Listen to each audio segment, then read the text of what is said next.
I am Dr. Heather Moore. I own Total Performance Physical Therapy. Tonight we're going to go over the #1 cause of shoulder pain and how to treat it. So this is something that everybody suffers with at least once in their lifetime, I think. It's becoming just as prevalent as back pain, and the problem is we ignore it so much because, well, you got two shoulders, so if one hurts, just use the other one. And a lot of times this steamrolls into neck pain. And then you get numbness and tingling in your fingers, and then it just kind of keeps going. So it's really important when you recognize that there's a shoulder issue that you address it. It is really easy to stop doing things to make the shoulder pain go away, when really all you're doing is narrowing your scope until you can't use it anymore. Most people that come and see me who either have a rotator cuff tear or are recovering from surgery that has fixed a rotator cuff tear did not get there because of a horrific accident. Most people are like, I went to shut the door and all of a sudden I felt this, sharp pain, or I went to turn the key and I felt the sharp pain. Something so benign that you've done a billion times in your life, and all of a sudden, your rotator cuff snaps. So that is, why we're going over this, is because there has been some questions coming my way on, what did I do, to get this? And the fact of the matter is that when you have a rotator cuff tear, you have shoulder pain most often is just kind of letting you know that your rotator cuff is irritated in some way, shape, or form. So we're going to go over how we relieve that irritation and how important it is to relieve that irritation. So let's just kind of look at the shoulder joint so we can cover it. Now again, here's my artistic ability coming into play. It's horrific, but we're going to go with it. So here's your spine right here. So then here you have your shoulder blades drawn to scale. So here we got shoulder blades right here. And then we have our little bone and arm. Okay, so that's the bone and that's the arm. We'll write arm, since that's probably not anywhere near decipherable. What happens is on your shoulder blade, it extends out to here. Okay, now a lot of people just call their shoulder blade the bone that they can feel in their back. Okay, but if you touch the top of your shoulder, there is in fact a bone right on the top there. And what happens is this bone and this bone, so your arm bone and this bone, there's a little tunnel that goes through here. Okay. And what that does is it lets the rotator cuff go easily right through there. Not the case, and this is where a lot of shoulder pain develops. This is probably where the most shoulder pain develops, okay? When we sit at our desk like this, look at our phone like this, all we're doing is taking this space that's supposed to be this bone and this part of your arm, where the rotator cuff is supposed to be going through. As you slump forward, you actually close that space. Okay, so then instead of having this much space to go through, and that's not how much space it actually has to go through, but I'm not going to show you because you won't see it. Instead of having this much space to go through, it's going to have this much space to go through. And then it'll have this much space to go through, okay? The more and more you begin to sit like this and your neck goes like this, it becomes smaller. So what happens, and why does that hurt? Well, you're pinching your muscle, first of all. Second of all, on the bone up top here, you have a little bit of a divot, okay? So you have a little, it goes down into that opening. So instead of having this nice open area for your rotator cuff to run, it's got a little bit of a protrusion in there. Now most of us, especially if you're an overhead athlete, swimmer, the rest of you I don't know, but if you're an overhead athlete, you've got a bigger prominence that comes down. Most of you who did volleyball, some sort of sport that put you overhead a lot, you'll have a bigger drop. So instead of you having this nice open area for this rotator cuff to go through, you're already starting with that much space. Now, you slouch. And all of a sudden, now you have nothing. Now this muscle is being pinched off. Why does a rotator cuff happen when you just put a key in the door for the 1,000th time and it happens that day? Because what happens is this bone up here is literally sawing away at your rotator cuff. Okay, your rotator cuff isn't stationary. As I move my arm back and forth, my rotator cuff is sliding in and out. Okay, it's sliding in and out of that little opening. So as you move, and if you're hunched over and you reach for your mouse, or you reach for your phone, or you're typing on your phone,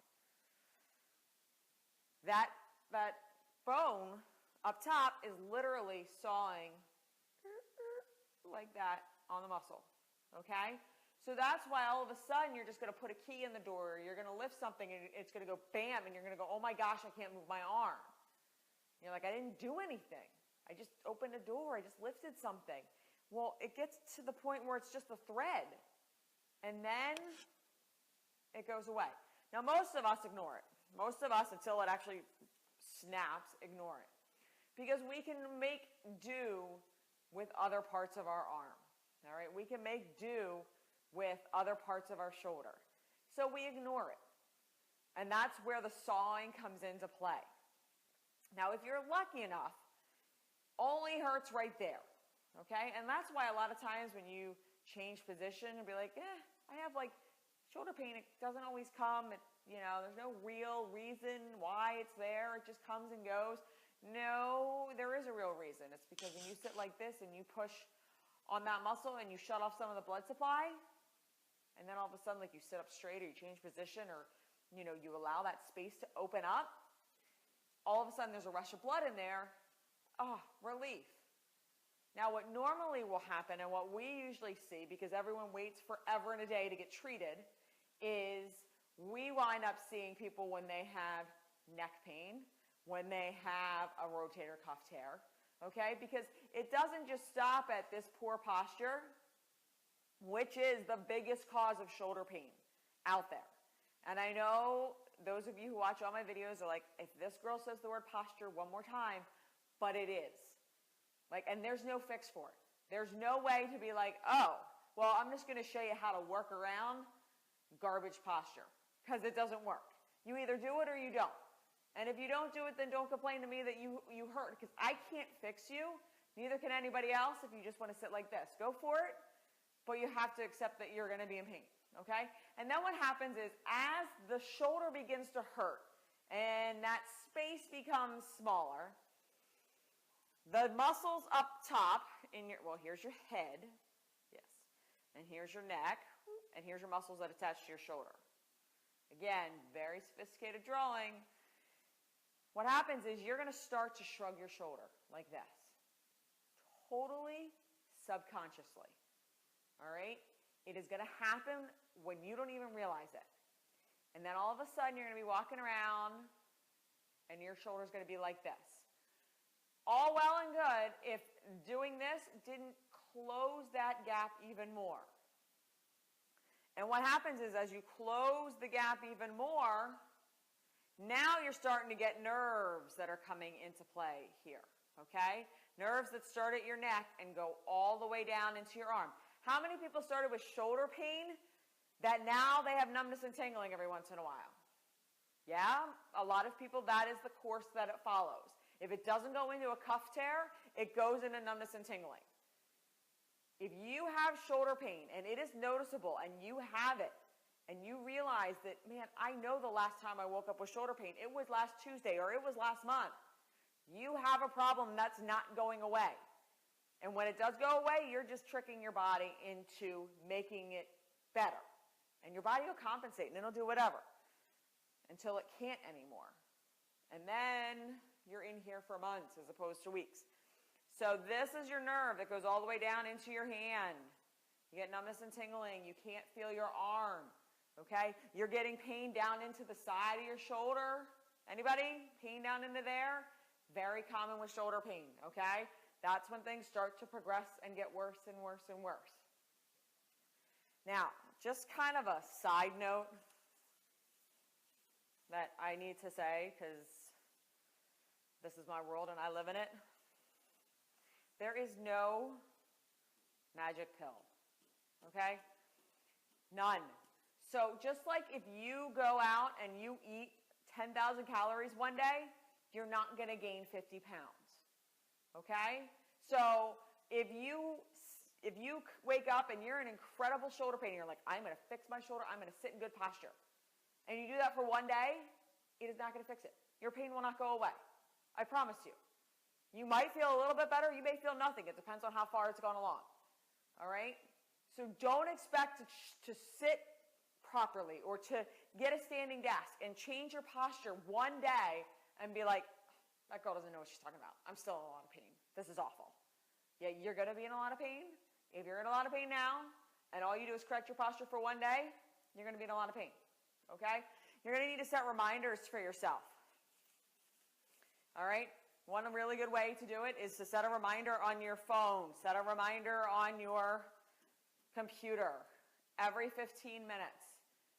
This is not a break. This is not a trip to the water cooler. This is not a time to get up and talk to your coworkers, okay? It is just a time to stand up and then sit back down. Standing up for 5 seconds, 10 seconds resets everything, and it forces you to realize how you're sitting. When we sit at a computer, it just sucks us in, okay? So you really need to be aware of how you're sitting at all times, and yeah, you're going to drive yourself crazy, you know, thinking about it. But it will get worse. That bullseye,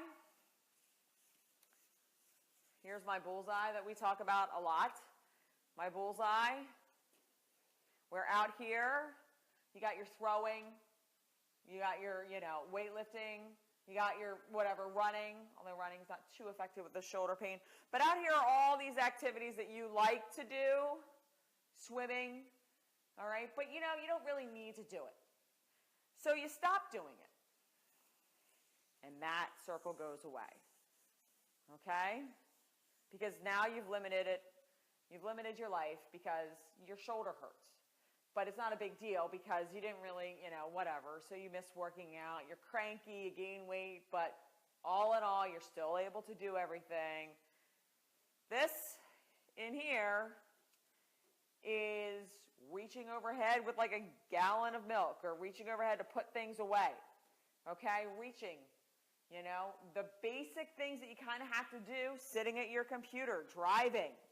All right? Things that are, you know, a little bit more strenuous than sleeping, but still things that you have to do. You can't get out of driving. You can't get out of going to work. You can't get out of reaching overhead. Once that outer circle is gone, this circle begins to be attacked. This circle begins to start to slowly disappear. And again, it goes away of, oh, okay, I'm just not going to drive as long today. Just not going to sit as much today. All right? Until that circle's gone. All right? And then you're left with the basics of life.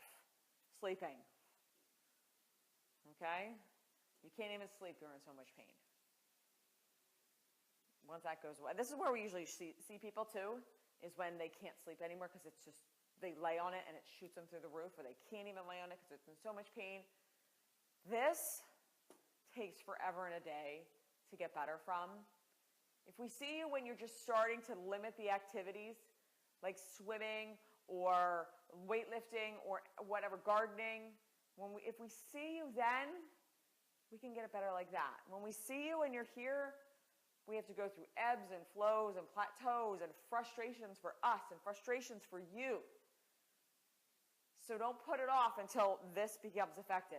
And I promise you, the more you start to pull back on activities, it'll get to this point. So what is the biggest exercise that you can do? There are a lot of variations of this exercise, okay? But all it is shoulder depression. For many of you, it is just pushing your shoulders down, okay?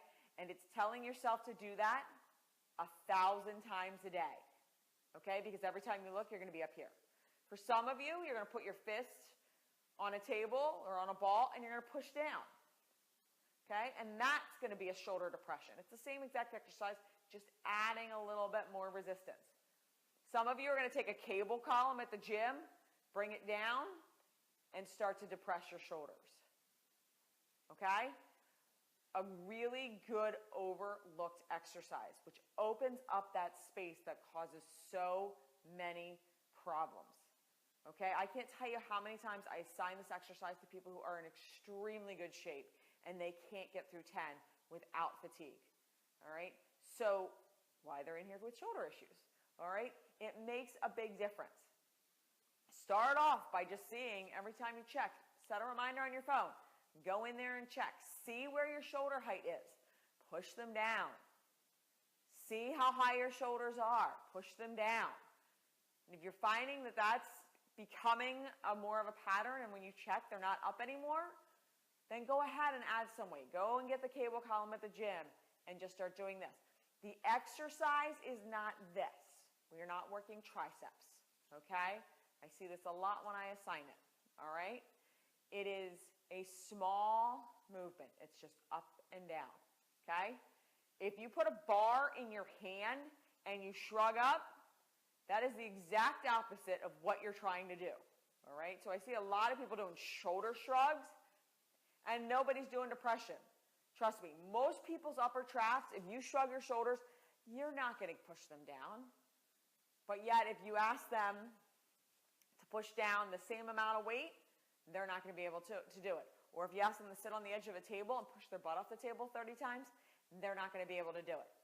Okay? Shoulder shrugs should never be done, especially if you can't do this with the same amount of weight. Put a cable in your hand and push down. Okay? You're basically fighting the bar pulling you up.